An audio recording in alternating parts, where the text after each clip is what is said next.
ಉತ್ತರ ಕರ್ನಾಟಕದಲ್ಲಿ ಇವತ್ತಿನ ದಿವಸ ನಡೆದಾಡುವ ದೇವರು ಎಂಬತಕ್ಕಂಥ ಒಂದು ವಿಚಾರವಾಗಿ ಪೂಜಾನುಷ್ಠಾನವನ್ನು ಸಲ್ಲಿಸ್ತಾ ಇರತಕ್ಕಂಥವ್ರು ಸಾಕಷ್ಟು ಜನ ಭಕ್ತಾದಿಗಳನ್ನು ಹೊಂದಿರತಕ್ಕಂಥ ಪರಮ ಪೂಜ್ಯ ಶ್ರೀ ಮಲ್ಲಿನಾಥ ಮುತ್ಯ ಮಹಾರಾಜರು ಇವತ್ತಿನ ದಿವಸ ನಮ್ಮ ಕಾರ್ಯಕ್ರಮಕ್ಕೆ ಆಗಮಿಸಿರ್ತಕ್ಕಂಥದ್ದು ನಮ್ಮ ಪೂರ್ವಜನ್ಮದ ಪುಣ್ಯವೇ ಅಂತಲೇ ಹೇಳ್ಬೋದು.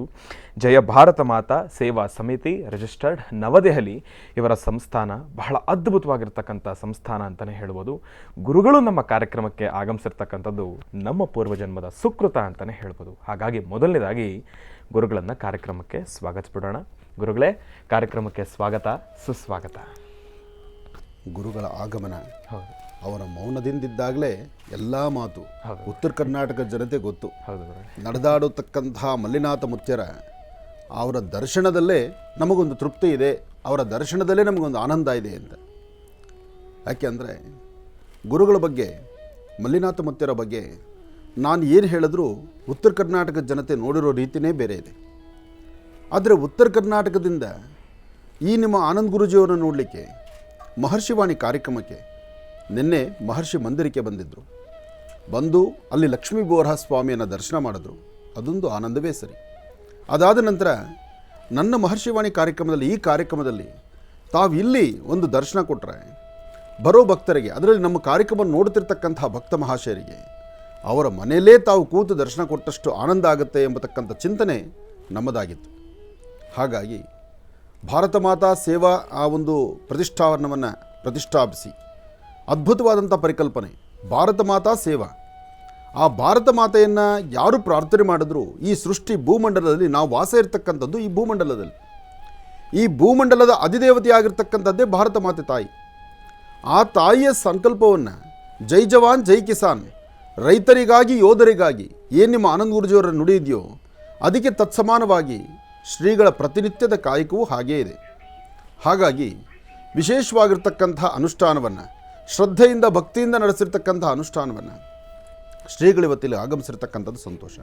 ಇದರ ಜೊತೆಗೆ ಗಣಪತಿಯ ಮಹಾಪ್ರಸಾದವನ್ನು ನನ್ನ ಆತ್ಮೀಯರಾದಂಥ ರಾಮಚಂದ್ರರವರು, ವಿನಾಯಕರವರು ಅವರು ದೊಡ್ಡ ಗಣಪತಿ ದೇವಸ್ಥಾನದ ಪ್ರಸಾದವನ್ನೂ ತಂದಿದ್ದಾರೆ.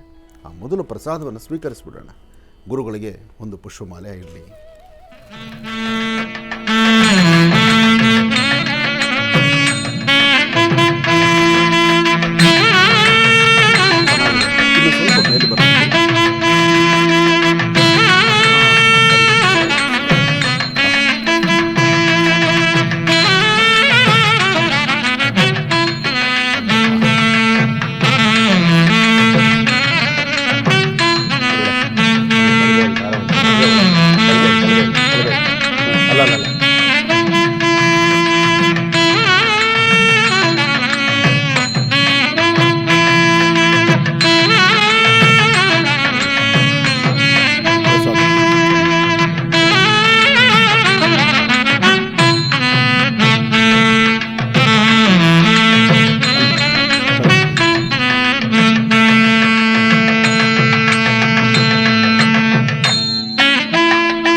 ಇವತ್ತಿನ ದಿವಸ ನಮ್ಮ ಈ ಮಹರ್ಷಿವಾಣಿ ಕಾರ್ಯಕ್ರಮದಲ್ಲಿ ಇನ್ನೊಂದು ಮಾಣಿಕ್ಯವನ್ನು ತಾವು ನೋಡ್ತಾ ಇದ್ದೀರಿ.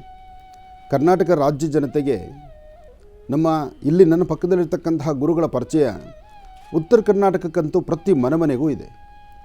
ಇನ್ನು ದಕ್ಷಿಣ ಭಾಗದಲ್ಲೋ ಅಥವಾ ಮಂಗಳೂರು ಅಥವಾ ಈ ಕಡೆ ಕೂರ್ಗು, ಕೊಡಗು ಅಲ್ಲೂ ಸಹಿತ ಸಾಕಷ್ಟು ಜನ ಇದ್ದಾರೆ. ಇದು ಕರ್ನಾಟಕ ರಾಜ್ಯದ ಮಾತ್ರ ಗುರುಗಳಲ್ಲ. ಇವರು ಮಹಾರಾಷ್ಟ್ರ ಇದೆ ಮತ್ತು ಈ ಭಾಗದಲ್ಲಿ ದುಬೈ ಇದೆ, ಬಾಂಬೆ ಇದೆ, ಹೊರದೇಶಗಳಲ್ಲೂ ಸಹಿತ ಸಾಕಷ್ಟು ಜನ ಭಕ್ತರನ್ನ ಇಟ್ಕೊಂಡಿರ್ತಕ್ಕಂಥದ್ದು ನಮ್ಮ ಶ್ರೀಗಳ ಒಂದು ವಿಶೇಷತೆ ಇದೆ. ಅವರ ಮಾತಿಲ್ಲ, ಆದರೆ ಮೌನ, ಅವರ ನೇತ್ರಗಳು ಮತ್ತು ಅವರ ಆಶೀರ್ವಾದ. ಮಾತು ಆಡೋದೇ ಇಲ್ಲ ಅವರು, ಅದು ವಿಶೇಷ ಅವರಲ್ಲಿ. ಆ ಮೊದಲಿಂದ ಅವರ ಅನುಷ್ಠಾನ ಅಷ್ಟೇ. ಮಾತು 24 ಗಂಟೆ ಅವರ ಜಪಾನುಷ್ಠಾನ. ಅವರ ಗುರುಗಳನ್ನು 24 ಗಂಟೆ ಅವರು ನುಡಿತಾ ಒಳ್ಳೆಯದಾಗಲಿ ಎಂಬತಕ್ಕಂಥ ಹರಿಸಿ ಆಶೀರ್ವದಿಸುವಂಥ ಒಂದು ಗುಣ ಇದೆಯಲ್ಲ, ಇದೊಂದು ಅದ್ಭುತವೇ ಸರಿ. ಹಾಗಾಗಿ ಮಹರ್ಷಿವಾಣಿ ಕಾರ್ಯಕ್ರಮದಲ್ಲಿ ಇವತ್ತು ಉತ್ತರ ಕರ್ನಾಟಕದ ಒಂದು ವಿಶೇಷವಾದಂಥ ಮಾಣಿಕ್ಯವನ್ನು ಮಹರ್ಷಿವಾಣಿ ಕಾರ್ಯಕ್ರಮದಲ್ಲಿ ಇವತ್ತು ನಾವು ನೋಡ್ತಿರ್ತಕ್ಕಂಥದ್ದು ನಮಗೊಂದು ಸಂತೋಷ. ಅದರಲ್ಲೂ ಒಂದು ಅದೃಷ್ಟ ಏನಂದರೆ 11ನೇ ತಾರೀಕು ದಿನಾಂಕದ ಪ್ರಕಾರ ನಾನು ಹುಡ್ದಬ್ಬ ದಿವಸ ಗುರುಗಳು ಉತ್ತರ ಕರ್ನಾಟಕದಿಂದ ಇಲ್ಲಿಗೆ ಬಂದು ಇವತ್ತು ನನಗೆ ಹರಿಸಿ ಆಶೀರ್ವದಿಸ್ತಾರೆ ಅಂದರೆ ಒಂದು ಸಂತೋಷ ಪಡ್ತಕ್ಕಂಥ ವಿಚಾರ. ನನಗೆ ಸಂತೋಷ ಆಯಿತು. ಮಹರ್ಷಿವಾಣಿ ಕಾರ್ಯಕ್ರಮದಲ್ಲಿ ಇಂತಹ ವೈಭವಗಳು ಆಗಿಂದಾಗಲೇ ಮೇಲಿನ ಮೇಲೆ ನಡೀತಾನೇ ಇದೆ.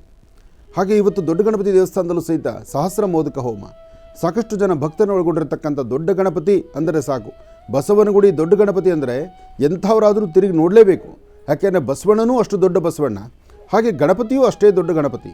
ಅಲ್ಲಿ ಸಹಸ್ರ ಮೋದಕ ಹೋಮ, ಹಾಗೆ ಪ್ರತಿ ವರ್ಷದಂತೆ ಭಾದ್ರಪದ ಮಾಸದಲ್ಲಿ ನಡೀತಕ್ಕಂಥ ಅತ್ಯದ್ಭುತವಾದಂತಹ ಕಾರ್ಯಕ್ರಮಗಳನ್ನು ಬಹಳ ಅಚ್ಚುಕಟ್ಟಾಗಿ ಸಾಕಷ್ಟು ಜನ ಭಕ್ತರನ್ನು ಒಳಗೊಂಡು ನಡೆಸಿರ್ತಕ್ಕಂಥ ಈ ಕಾರ್ಯಕ್ರಮ ಸಾಕಷ್ಟು ಜನ ಭಕ್ತರು ಬರ್ತಾರೆ.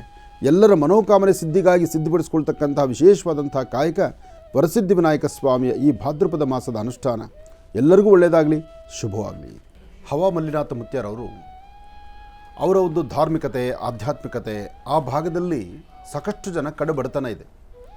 ಉತ್ತರ ಕರ್ನಾಟಕದಲ್ಲಿ ರೈತ ಬಾಂಧವರು, ಹಾಗೆ ಜೈ ಭಾರತ್ ಮಾತಾ ಎಂಬತಕ್ಕಂಥ ಆ ಸಂಸ್ಥೆಯನ್ನು ಅದು ಯಾವುದಕ್ಕಾಗಿ ಹುಟ್ಟಾಕಿದ್ರು, ಅದು ಹೇಗೆ ಹುಟ್ಟಾಕಿದ್ರು, ಎಷ್ಟೋ ಸಂಸ್ಥೆಗಳಿಗೆ ಇರ್ತಕ್ಕಂಥ ಮಠಗಳಿಗೆ ಇರ್ತಕ್ಕಂಥ ಹೆಸರು ಬೇರೆ. ಆದರೆ ಜೈ ಭಾರತ ಮಾತಾ ಎಂಬತಕ್ಕಂಥದ್ದನ್ನು ಅವರು ಆ ಸಂಸ್ಥೆಗೆ ಆ ಒಂದು ಹೆಸರನ್ನು ಹುಟ್ಟಾಕಬೇಕಾದ್ರೆ ಭಾರತಾಂಬೆ ಹೆಮ್ಮೆಯ ಪುತ್ರರನ್ನು, ಅಂದರೆ ಉತ್ತರ ಕರ್ನಾಟಕದಿಂದ ಗಡಿ ಭಾಗದಲ್ಲಿ ಸೇವೆ ಮಾಡಲಿಕ್ಕೆ ಸಾಕಷ್ಟು ಜನ ಯೋಧರನ್ನು ಕೊಟ್ಟಿರ್ತಕ್ಕಂಥದ್ದು ಉತ್ತರ ಕರ್ನಾಟಕ. ಹಾಗಾಗಿ ಉತ್ತರ ಕರ್ನಾಟಕದಲ್ಲಿರ್ತಕ್ಕಂತಹ ಅಲ್ಲಿನ ಎಲ್ಲರಿಗೂ ಸಹಿತ ಅನುಕೂಲ ಆಗಲಿ ಮತ್ತು ಎಲ್ಲ ರೈತ ಬಾಂಧವರಲ್ಲೂ ಸಹಿತ ಒಂದು ವಿಶೇಷವಾದಂಥ ಅನುಗ್ರಹ ಆಗಲಿ, ಪ್ರತಿಯೊಬ್ಬರಿಗೂ ಸಹಿತ ಆ ಸಂಸ್ಥಾನ ಅನುಗ್ರಹ ಮಾಡಲಿ ಅಂತ ಜೈ ಭಾರತ ಮಾತಾ ಎಂಬತಕ್ಕಂತಹ ಸಂಸ್ಥೆಯನ್ನು ಹುಟ್ಟುಹಾಕಿದ್ರು. ಹಾಗೆ ಗುರುಗಳನ್ನು ನೋಡಲಿಕ್ಕೆ ಬರ್ತಕ್ಕಂತಹ ಭಕ್ತ ಸಾಗರ ಇದೆಯಲ್ಲ, ಸಾಗರೋಪಾದಿಯಲ್ಲಿ ಬರ್ತಕ್ಕಂಥದ್ದು. ಇನ್ನು ಗುರುಗಳ ಸಂಸ್ಥಾನ ಹಬ್ಬಬ್ಬ ಒಂದ ಎರಡ ಸರಿಸುಮಾರು ಒಂದು 300ರಿಂದ